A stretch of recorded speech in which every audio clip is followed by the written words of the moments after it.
How you going, people? I wanted to go over this interview, and I'm going to pause it and tell you what I think as we're going through the interview. Here we go. You haven't said much in public since that tragic accident. Why speak out now? Well, I think that there's a criminal investigation, and that could be a while. There's all kinds of civil litigation, and I felt there were a number of misconceptions, most of it from sources I really wouldn't concern myself about, but a couple that I did concern myself about, where there were these authoritative statements about this is what happened.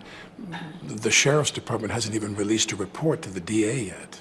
The reason I wanted to sit down with you is because I really feel like I can't wait for that process to end in. Because he's special. Because he's important. Because the rules don't apply to him. Because he wants his side out. I'm wondering if he did this interview because he heard rumors that he was possibly going to be charged and he wanted to get this interview out. This interview can only hurt him if he is charged. Because now he's given statements that they can use against him. So it's really stupid to do this before finding out he's not going to be charged. Unless the left-wing DA has told him in private, go ahead and do the interview, we're not charging you. And we won't use anything you say in the interview against you, don't worry about it. Then maybe he feels free to do this. February, March. I mean, I'm not asking them to speed it up for my benefit. That's ridiculous. But I am saying that they're going to do what they need to do. And I wanted to come to talk to you to say that I would go to any lengths to undo what happened. I would go to any lengths to undo what happened. Of course you did. You shot somebody. Most people say that after they do something stupid. I think the big question, and the one you must have asked yourself 1,000 times, how could this have happened? Well, there's two things I want to say about that. One is that when I talk about this, my concern is that I don't sound like I'm the victim. Because there is a victim.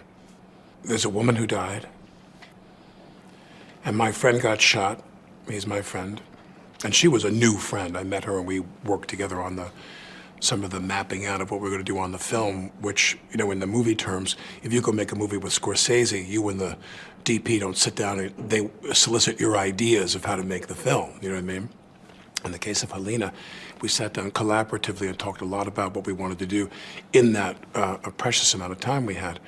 But I want to make sure that I don't come across like I'm the victim, because we have two victims here.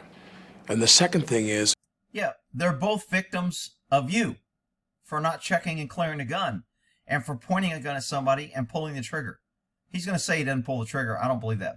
And I'm going to do a follow-up because I've got a gun and I've seen a couple other quick clips of other people explaining this, and I'm going to explain it the way I think you'll be able to understand it in the way that I do it. Is that all of what happened on that day leading up to this event was precipitated on one idea, and that is that Helena and I had something profound in common. And that is we both assumed the gun was empty. Other than those, you know... Notice he used the word assumed. Basic firearms, you don't ever assume anything when dealing with guns. A gun is loaded unless you yourself verify it's not. Otherwise, they're always loaded. Basic gun handling principles for this anti-gun left-wing crybaby. Dummy rounds. I want to get into more detail on the day in a minute, but let's take a step back. What was it that drew you to this project in the first place, to Rust?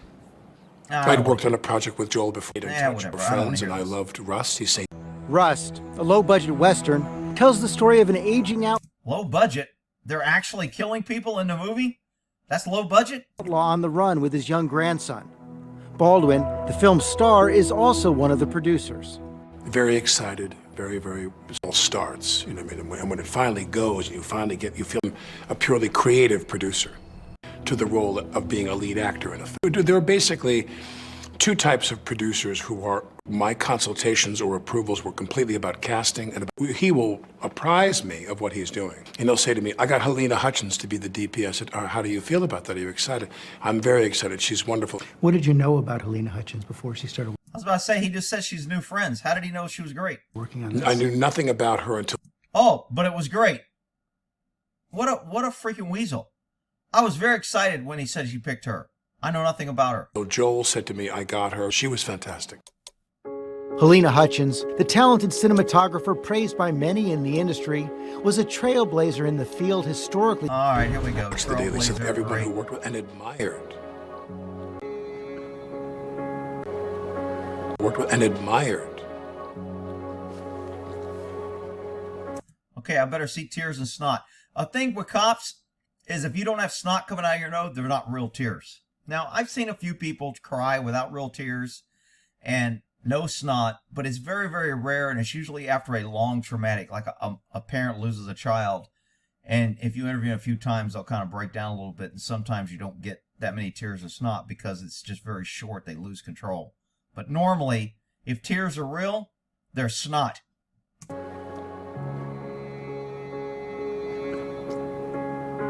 Remember, this guy's an actor, people. He acts for a living. So, is he acting or is it real? Is it Memorex?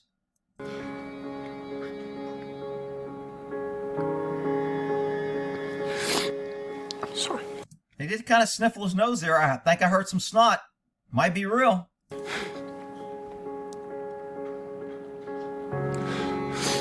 But admired by everybody who worked with her. I don't know, man. Just on the face, I think those tears were real. Rick, you just like him, but shut up, you big crybaby. 21-day production began filming on October 6th at the Bonanza Creek Ranch for filming westerns. Place to lay low. Let's just get to the night interview. Of the 11th, I had dinner with Helena and Joel, and we talked about some of the compositions I was thinking of to. That was the first time you met? First time I met Helena, yeah. What was your first impression? When I met. Gee, I just killed her. You want me to say I didn't like her? I wanted to sleep with her? I thought, what do you want him to say? What kind of question? I just killed this woman. What was your first impression when we met her? I didn't really like her. I kind of thought she was a, smart-ass, know-it-all Hollywood type. Really? Is that what you're... Who expects him to say anything other than great things to this question? Of course not. At her, I knew she had that spark. I knew she had that flint to her, that she was going to get that day's work done and get the shots that she wanted. She was very focused. Wow, that's pretty good from meeting somebody first time. Knowing all that? Damn, hey, Alex, he's good. You had a vision for the film? She was very focused. We had a discussion about compositions of shots in which you were shooting these beautiful tableaus of the West. She had that intensity. Every day you went to work, she would say, "Good morning, how are you? How was your evening?" Boom, it was small talk, go. We weren't going to hang out and chit-chat or whatever. She knew that the clock was the enemy, and we have to move forward. Once on set, Baldwin posts this video. I want to say I look at myself in the mirror, a reflection of this, and I'm really kind of appalled. It's appalling. But we're here shooting a film. We start tomorrow, and no, I'm not playing Santa Claus. On the 12th, He didn't know he was going to kill her then. Maybe he did. I had a safety demonstration with Hannah Reed, the armorer. 24-year-old Boy, that's a great professional firearms expert. I would trust her with my life. Let's ask the dead girl if she thinks she's a good pick. If he's such a good judge of character, why did he pick her? Rick, you just don't like her because... I don't like her because she's a freaking left-wing, crazy-haired Hollywood liberal with freaking can't decide what color her hair is. Hannah Gutierrez Reed, seen here in photos by the DailyMail.com, was hired as the film's armorer, in charge of all weapons on set. The daughter of a famous Hollywood armorer, Rust was only her second film in this role. She spoke to the Voices of the West podcast about working as lead armorer for her first film before Rust. I was really nervous about it at first, and I almost didn't take the job because I wasn't sure if I was ready, but doing it, it went really smooth. That's pretty good. You want somebody who's not real sure what they're doing, responsible for safety of all weapons on the set. That's the standard in Hollywood, people. Those are your left-wing idiots that promote Joe Biden, Barack Obama, Hillary Clinton. Those are all the left-wing idiots. That's their standard. Smoothly. We spent an hour and a half shooting the pistol, her giving me all her safety instructions. Did you think she was up to the job? I assumed because she was there and she was hired, she was up for the job. And nothing she did Another assumption, I assumed. raised any red flags with you? Why would it raise flag on him? He's the dumbass that shot her. He don't even check a gun before he gets it, and he blames the gun for killing somebody. How the hell would he know if she's any good? Jesus Christ. That's like having a kindergarten grade their teacher on their effectiveness and long-range goals. Really? No. This training course you do, what did she tell you? She say things like, remember, this is a blank round, so you have to create the discharge yourself because there's no projectile. So if you shot the gun, you go bang. When we roll the camera, you got to go bang and have the gun snap back. You have to create that. She would give you little tips about firing. And that's a little tip. It's called a recoil. If you ever shot a real gun, you would know that. But never mind, I digress. She'd say to you, when we're done, point the gun down. When we're done, you give the gun to me or to Halls, only those two people. Dave Halls was Rust's assistant director, also known as the first AD. Seen here in this IMDb photo, he was responsible for keeping the production on schedule. Sometimes we would be on a set that was a very, very cramped set, and they wanted people in that room on an as-needed basis. If I'm holding the gun and they say cut, I then hand the gun to Halls if she's not there. Yeah, why Halls, not Hannah? Some people have said that only the armorer should be handling it. No. That's inaccurate. Meaning in the protocols of the business, meaning Hannah would to hand me the gun 99% of the time. No, whatever, the preponderance of the time. But when we would say 99% is a lot more than a preponderance. Preponderance is more than 50%. That's not a huge difference. That's a big difference from 99% of the time. Cut, if Hannah was away from the set, I would hand Halls the gun. Hannah Gutierrez-Reed had a dual role on set, armorer, and she was also the assistant prop master for the film. One of the things her attorney has said is that she was hired for 2 positions on the film and therefore was stretched in an inappropriate... Oh, here we go. She's a victim. It wasn't her fault. They gave her 2 useless jobs and she wasn't even qualified to do one. And then somebody got killed. Perfect. way. Did she raise any of those concerns with you? No, I assume that everyone who's shooting a lower budget film is stretched, myself included. And I got no complaints from her or the prop department. I'm not sitting there when I'm getting dressed and ready to go do a scene saying, oh my God, the prop woman seemed very harried today. I didn't get a sense of that from any of the people on the film. The first time I heard that there was any problem with anybody in the crew of the film was when Luber said, well, we have some issues here. Lane Looper, the first camera assistant, would email production managers a resignation letter later that night, citing safety concerns. Oh, that's a good little letter. I haven't seen this before. I want to thank you for the opportunity to work on this project. Going to it, I was very excited. Western is one of my Everyday Western presents.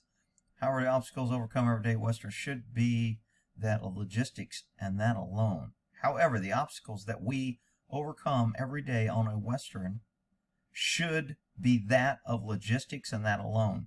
Unfortunately, the challenge that I face each day in this picture is safety. Ooh, that's a pretty damning letter.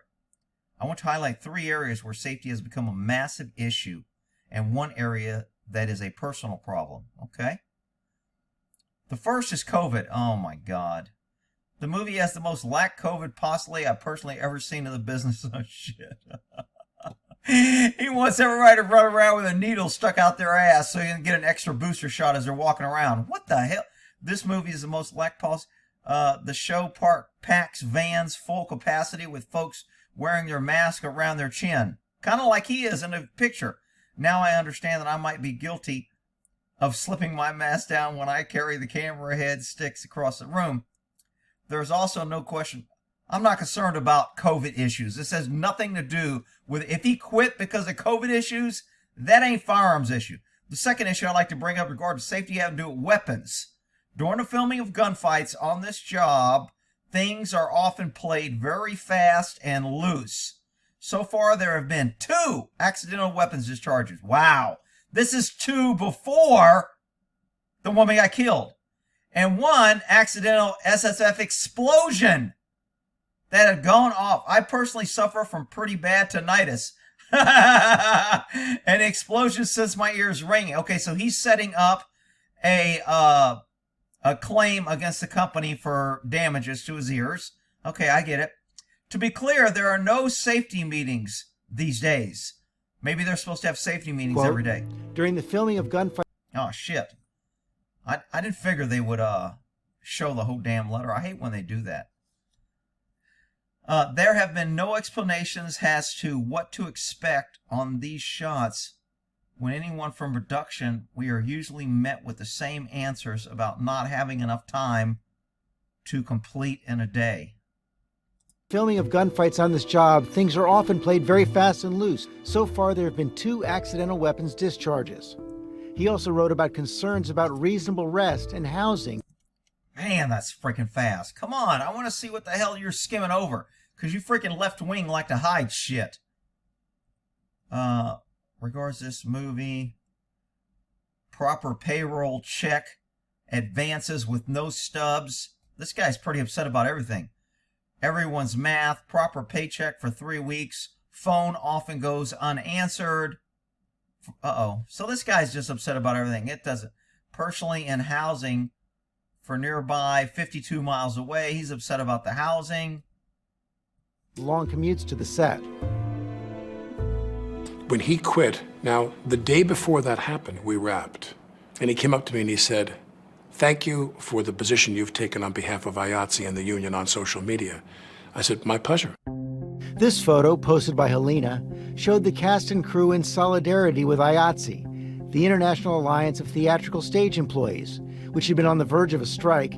And Alec posted this on Instagram. And I want to say to the people in IATSE, do what you need to do. You want to go on strike? Go on strike.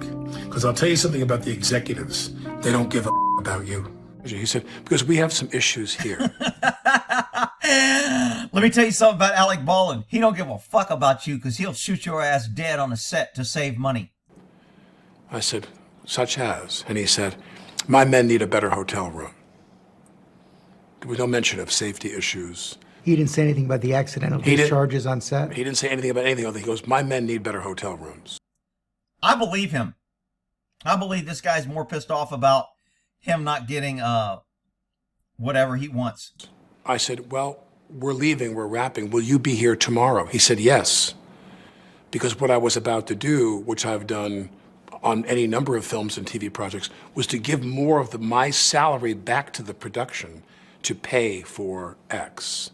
Oh, isn't that nice? He was going to get them better hotel. He was going to do this right before he killed this woman. Oh, before she quit, maybe. And I was about to say to him, let me know what it would be to B&B you guys in a house that's closer to how we can address your problem. I will be happy to contribute to that. The next day, they were gone. So you had no sense from anyone on the set that people had been stretched to the point where safety was compromised? No. I never heard one word about that, none. Now remember, he's facing the suit because he was the head safety guy on the set. So he's facing a lawsuit. If he admits to this, it's not going to help his lawsuit. No. Rust producers told ABC News Mr. Looper's allegations around budget and safety are patently false, which is not surprising, considering his job was to be a camera operator, and he had absolutely nothing to do with or knowledge of safety protocols or budgets. Safety is always the #1 priority on our film. Okay, after we continue to cooperate investigation, we're limited on what we say. It's truly awful to see someone using this tragedy for personal. So they're trashing this guy because he's hurting their case, and he's bringing up things that hurt them, and somebody died. So they have to come out and trash him and make this about him so he loses credibility. That will help their damages in a civil suit. Films. When people say cutting costs, I don't say this with any judgment or any cynicism. Spielberg wants to save money. Yeah, but you're no Spielberg. Spielberg didn't kill anybody. Cruise wants to save money. Who? What Cruise? Tom Cruise? Spielberg wants to save money. Tom Cruise wants to save money. Tom Cruise? Is he producing movies now too? Everybody who makes movies has a responsibility not to be reckless and careless with the money that you're given. You know, those are men who make movies that cost $205 million. And I'm making movies that cost $5 million or thereabouts. The question, though, is were costs being cut at the expense of safety and security? Well, I mean, I think results say they were. If somebody got killed due to budget restraints, It might. I'm thinking whatever you saved to get somebody killed, you're going to pay out later. In my opinion, no, because I did not observe any safety or. Notice he's looking down. He's not looking at the reporter now. When he's trying to defend himself, he's looking down. Security issues at all in the time I was there. Thursday, October 21st, Baldwin posts a photo of himself in costume on Instagram. Back to in person at the office. Blimey, it's exhausting. That morning, Looper and 6 other crew members walked off the set. Filming continued with a replacement camera crew. Scene 118 in the church was slated for after lunch. Everybody there was having a positive experience. People who are watching the show, people who are back home, you have no idea how unique an environment a motion picture set is. It's kind of, there's an instant familiarity. The amount of care, these are people who are professionals, who have really good jobs in a field they love. And I looked at all these people and I see how hard they work. They're so hardworking and they're. He doesn't care about anybody's hard work. He's getting paid 10 times more than them. What he cares about is not to piss them off so they don't trash him when they get subpoenaed or when they have to go give a deposition, because they're all going to have to give a deposition for the civil lawsuits. They're so conscientious, and you're around people, and you're part of one of the great collaborative processes in the world, movie making. Wow. You know what? I think I worked with some pretty good dudes in the military, and I don't cry when I talk about them. Man, those guys could fly those planes and the refuelers, and it was such a team effort, and we all worked. Man, those air... Oh, shut, please. Everyone moving like a watch to get everything done. And when you kind of... I don't make that many movies anymore. Because movie making... Maybe because you suck and nobody wants to see you in movies. I'm sorry, I digress. Demanded that I travel. And I didn't want to leave my family.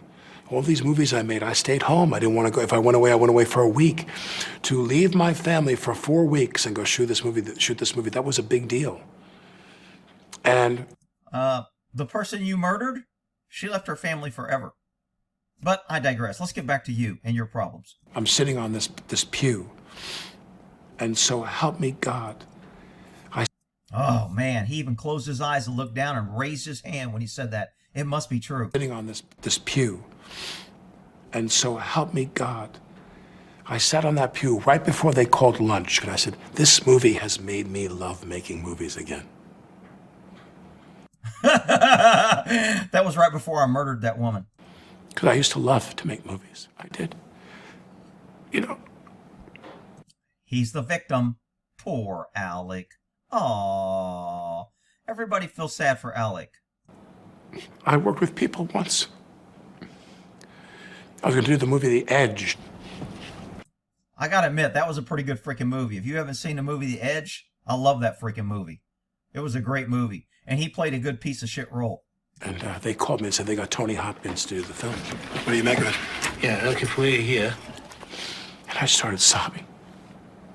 I just started sobbing because I thought, oh, God, I'm going to have a chance to work with this guy. Any chance you can go easy on me? When they cast me in It's Complicated with Meryl, I thought, I'm going to get to go make a movie with her.